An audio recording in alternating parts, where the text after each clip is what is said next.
આપ સર્વોને હેતપૂર્વક જય શ્રી સ્વામિનારાયણ। આજની સત્સંગ કથા વાર્તા નિજ મંદિર સાવરકુંડલા। આજની સત્સંગ કથા વાર્તામાં આપણે પવિત્ર ચાતુર્માસ અંતર્ગત શ્રીમદ સત્સંગી જીવનની કથા સાંભળશું। પ્રકરણ 3 અધ્યાય 24 3 સુવ્રત મુનિ કહે છે કે, હે રાજન, હવે શ્રી નારાયણ મુનિ પોતાના આશ્રિત જનો પ્રત્યે સાચા સંતના લક્ષણો કહે છે, જે અહિંસા, બ્રહ્મચર્ય કે ધનનો ત્યાગ આદિક વિશુદ્ધ ધર્મો જે શાસ્ત્રમાં કહ્યા છે, તેમાંથી અલ્પ સરખો પણ કોઈ ધર્મનો ભંગ થાય તો તેનો હૃદયમાં અતિશય પશ્ચાતાપ થાય, તેને સંત જાણવા। વળી પશ્ચાતાપ કર્યા પછી તે સંતો પ્રગટ પ્રમાણ વિરાજતા ભગવાન થકી જેમ ભય પામે તેમ પરોક્ષ હોય, ત્યારે પણ અંતર્યામી જાણીને તેનો તેટલો જ ભય રાખીને શાસ્ત્રમાં કહેલા ધર્મ ભંગના પ્રાયશ્ચિત્તો તત્કાળ કરી નાખે છે, તેને સંત જાણવા। વળી કોઈ આપતકાળના વશને કારણે પોતાના ધર્મ ભંગનું પ્રાયશ્ચિત ન થઈ શકે તો પણ તે નિરંતર અંતરમાં અને બહાર બહુ જ દુઃખી થાય। વળી જે રીતે ધાર્મિક ગુણોથી વિખ્યાત થયેલા પુરુષને ક્યારેક આપતકાળને વિશે બ્રહ્મહત્યાદિક મહાપાપથી જેટલો અનુતાપ થાય, તેટલો જ અલ્પ સરખા ધર્મનો ભંગ થઈ જતા પણ અનુતાપ થાય છે। હે રાજન, આ પૃથ્વી ઉપર જે સંતો સ્ત્રીઓ થકી કે સ્ત્રી લંપટ પુરુષ થકી વાઘ આદિક હિંસક પ્રાણી કરતા પણ અધિક ભય પામતા રહે અને ક્યારેય પણ પોતાની પ્રશંસા કરે નહીં, તેને જ સાચા સંત કહેલા છે। આવા લક્ષણથી ઉત્તમ બુદ્ધિવાળા સંતોની પરીક્ષા કરીને ગૃહસ્થ ભક્તજનોએ પોતાની સંબંધી સ્ત્રીઓને સંતોના દર્શને તથા કથા શ્રવણ માટે લઈ જવી અને પોતાના ધર્મમાં રહીને દૂરથી સત્સંગ સભામાં તેની કથા સાંભળવી।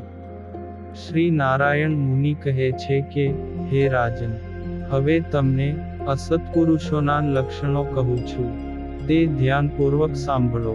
દંભી, દ્વેષયુક્ત ભક્તો, જે માત્ર કહેવા પૂરતા સાધુ હોય, તેમના વર્તન અને વાણીથી સજ્જનોએ પરીક્ષા કરવી। હે રાજન, વાસુદેવ મહાત્મ્યને વિશે સ્વયં ભગવાન શ્રી નારાયણે સંતો ભક્તોના જે ધર્મો કહ્યા છે, તે ધર્મોની મધ્યે 2-3 ધર્મોનો ભંગ થઈ જાય છતાં પણ તેનું પ્રાયશ્ચિત કરવામાં પોતાની શિથિલતાને છુપાવવા માટે એ અસાધુ પુરુષો ભગવાનના મહિમાનો ઓથ લઈ પોતાના ધર્મ ભંગને જોઈ જનાર ભક્તો આગળ વાત કરવા લાગે છે કે ભગવાન તો અધમોદ્ધારણ અને પતિત પાવન છે। કેવળ એકવાર તેમના નારાયણ નામનું ઉચ્ચારણ કરવા માત્રથી સર્વે પાપ બળીને ભસ્મ થઈ જાય છે। વળી પાપી જનોના પાપનો વિનાશ કરવાની જેટલી શક્તિ ભગવાનના નામમાં રહેલી છે, તેટલું તો પાપી મનુષ્ય પાપ કરવા માટે સમર્થ થઈ શકતો નથી। આ પ્રમાણે ભગવાનના નામના મહિમાનો ઓથ લઈ અસત્પુરુષો વાત કરતા હોય છે। વળી તે અસત્પુરુષો પોતાના જેવા વૈષ્ણવજનના અંગ સંગને પણ દુર્લભપણે વર્ણવે છે ને કહે છે કે આવા વૈષ્ણવજનના ચરણ સ્પર્શનો એટલો બધો મહિમા છે કે શાસ્ત્રો પણ તેનું પૂરેપૂરું વર્ણન કરવા માટે સમર્થ થઈ શકતા નથી, તો પછી આખા અંગનું આલિંગન પ્રાપ્ત થવું તે તો બહુ જ દુર્લભ છે। આવી રીતની વાણી બોલનારા જે પુરુષો છે, તેને અસત્પુરુષો જાણવા। વળી તેઓ પોતાની સિદ્ધાઈની પ્રસિદ્ધિ માટે વારંવાર આત્મશ્લાઘા કરે છે, તેમજ તે દુષ્ટ મતિવાળા અસાધુઓ પોતાના નિષ્કામાદિક ધર્મમાં દ્રઢ વર્તતા એવા સાચા સાધુઓને તો હજુ સાધન દશાવાળા કહે છે, કેમ કે તેઓ સ્ત્રી આદિકના સ્પર્શથી ભય પામે છે, તેથી સાધન દશાવાળા છે. અમારી જેમ સિદ્ધ દશા પ્રાપ્ત થયા પછી સ્ત્રી આદિકના સ્પર્શથી કે તેમની સાથે વાત કરવાથી કોઈ ધર્મ ભ્રષ્ટ થવાનો ભય રહેતો નથી. આવા વિધિ નિષેધ તો માત્ર સાધન દશા વખતે જ પાળવાના હોય છે. અમે તો સિદ્ધ દશા અને મુક્ત ભાવને પામેલા તેનાથી પણ ઉચ્ચ કોટીના સાધુ છીએ. આવું મિથ્યા બોલનારાઓ અસત સાધુઓ છે. વળી હે રાજન, તેઓ એમ કહે છે કે અમે સર્વે બ્રહ્મ છીએ. આ સર્વ જગત પણ મૂર્તિમાન બ્રહ્મ છે. સ્ત્રી પુરુષનો સંભોગ છે. તે મહાતરંગ જેવો બ્રહ્મ વિલાસ છે. વેદમાં કહેલ છે કે આનંદ માણવા માટે તે બ્રહ્મનો સત્કાર કરવા બરાબર છે. અને અમને સમાધિ દશામાં રાધા કૃષ્ણના રાસનું દર્શન થાય છે. તેમાં કોઈ જાતનો સંદેહ નથી. ભગવાન શ્રી કૃષ્ણ સર્વદા અમારામાં જ વાસ કરીને રહ્યા છે. જે લોકો અમારામાં પણ શ્રી કૃષ્ણપણાની ભાવના કરશે તેઓને પણ અમારી જેમ જ ભગવદ્ધામની પ્રાપ્તિ થશે. આ પ્રકારે દુષ્ટ આશય ધરાવતા અસત્પુરુષો મિથ્યા દંભની વાતો કરે છે. તેમજ પોતાની મધુર વાણીથી વિશ્વાસુ જનોને છેતરીને ધર્મ માર્ગ થકી ભ્રષ્ટ કરે છે. આ પ્રમાણે જે પુરુષો અધર્મ સર્ગને વશ વર્તતા હોય તેને અસત્પુરુષો જાણવા. તેઓનો આશ્રય કરનારા મનુષ્યો કુંભીપાક નરકમાં પડે છે અને ત્યાં તપાવેલા તેલમાં રંધાય છે. આવા અસત્પુરુષોની પરીક્ષા કરવાની રીત હવે તમને સંક્ષેપમાં સમજાવું છું. તે સાંભળો. તેમની સાથે રહેતા મનુષ્યો તે અસાધુઓના હૃદયગત અભિપ્રાયને જાણતા હોય છે.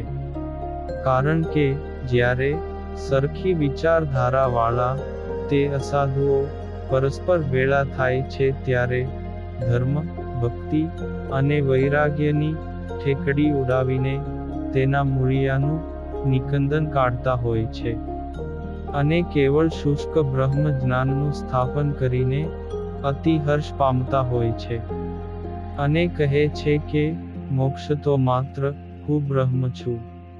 આટલું જ્ઞાન સિદ્ધ થાય એટલામાં જ છે. બાકી ઉપાસના, ભક્તિ, ધર્મ અને વૈરાગ્ય તો માત્ર બ્રહ્મજ્ઞાનમાં વિશ્વાસ લાવવા માટે લોકોને છેતરવાનો એક માર્ગ છે. આવી પરસ્પર વાતો કરતા હોય ત્યારે કોઈ ભગવદ્ભક્ત ત્યાં આવી ચડે તો તે ખળ પુરુષો પોતાના બ્રહ્મ જ્ઞાનવાળા સિદ્ધાંતને તત્કાળ છુપાવીને સત્પુરુષો કરતા પણ વધુ સારી રીતે ધર્મ વૈરાગ્યાદિકનું પ્રતિપાદન કરવા લાગે છે. આવા સમયે તેમની પાસે જ નિવાસ કરતા પુરુષો તે ધર્મનો ધ્વંસ કરનારા અસત્પુરુષોના અંતરના અભિપ્રાયને જાણી શકે છે. મદ્ય, માંસ, પરદારા ગમન, ચોરી, પોતાની કે પારકાની હિંસા તેમજ વર્ણાશ્રમથી ભ્રષ્ટ કરનારા વર્ણસંકરપણું વગેરે તેઓની સર્વે ગુપ્ત ક્રિયાઓને પણ સાથે રહેતા પુરુષો જ જાણી શકે છે. જેવો શ્રી નારાયણને ધર્મ સ્થાપન કરવાનો આગ્રહ હોય છે તેવો જ આગ્રહ આ અસત્પુરુષોને ધર્મના મૂળિયા ઉખેડવાનો હોય છે. આવા પ્રકારના કુલક્ષણોથી ભરેલા દંભી અસત્પુરુષોને ઓળખીને તેમના દર્શન કરવાને માટે ગૃહસ્થ ભક્તજનોએ પોતાની સંબંધી સ્ત્રીઓને ક્યારેય પણ લઈ જવી નહીં. આવી રીતે અસત્પુરુષોને ઓળખ્યા પછી મુમુક્ષુ મનુષ્યોએ તેઓનો સંગ કરવો નહીં. તેમજ મુમુક્ષુ સ્ત્રી પુરુષોએ પોતાના કલ્યાણને માટે માત્ર ભગવાનની પ્રતિમાની સેવા પૂજા કરવી. આ મારી શાસ્ત્ર મર્યાદાનું આ લોકમાં ઉલ્લંઘન કરીને જે સ્ત્રી પુરુષો વર્તશે તે પોતાના મોક્ષ માર્ગ થકી ભ્રષ્ટ થશે. તેમાં કોઈ સંશય નથી. તેઓ આ લોકમાં અપકીર્તિને પામશે ને મૃત્યુ પછી યમપુરીના દારૂણ દુઃખને આર્તનાદ કરતા કરતા ભોગવશે. માટે હે રાજન, જે મુમુક્ષુ જનો ધર્મનું પાલન કરીને એકાંતિક મુક્તિ પામવા ઈચ્છતા હોય તે જનોએ મારા આ વચનોને અતિ આદરપૂર્વક ધારણ કરવા અને મનમાં સતત તેનું ચિંતવન કરવું. સુવ્રત મુનિ કહે છે કે હે પ્રતાપસિંહ રાજન, ભગવાન શ્રી હરિએ પ્રતિપાદન કરેલા અને સદ્ધર્મનું રક્ષણ કરનારા આવા વચનામૃતોનું પાન કરીને હેમંતસિંહ રાજા ખૂબ જ પ્રસન્ન થયા. તથા સભામાં બેઠેલા સંતગણ, સ્ત્રીઓ તથા પુરુષો પણ અતિશય પ્રસન્ન થયા અને ભગવાન શ્રી હરિને પ્રણામ કરીને પોતપોતાને ઉતારે ગયા. ત્યારે ગુરુઓના ગુરુ ભગવાન શ્રી હરિ પણ પોતાની અક્ષર ઓરડીએ પધાર્યા. હે રાજન, ભગવાન શ્રી હરિએ પોતાના આશ્રિત નર નારીઓના ધર્મની રક્ષા કરવાને માટે સત્શાસ્ત્રો રૂપી સમુદ્રનું મંથન કરીને આ પૂર્વોક્ત સારને બહાર કાઢ્યો છે. જે પુરુષો આ સારને પ્રતિદિન વાંચશે અથવા સાંભળશે તે મનુષ્યો પોતાના નિર્મળ ધર્મનું રક્ષણ કરીને ભગવાનના પરમધામને પામશે.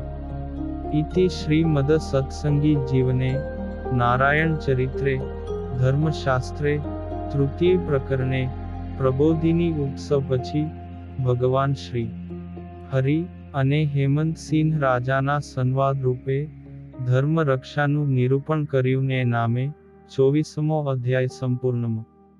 અને હવે પછીની કથા વાર્તા આપણે આગળના ભાગમાં સાંભળશું. અત્યારે આપ સર્વોને ભાવથી જય શ્રી સ્વામિનારાયણ.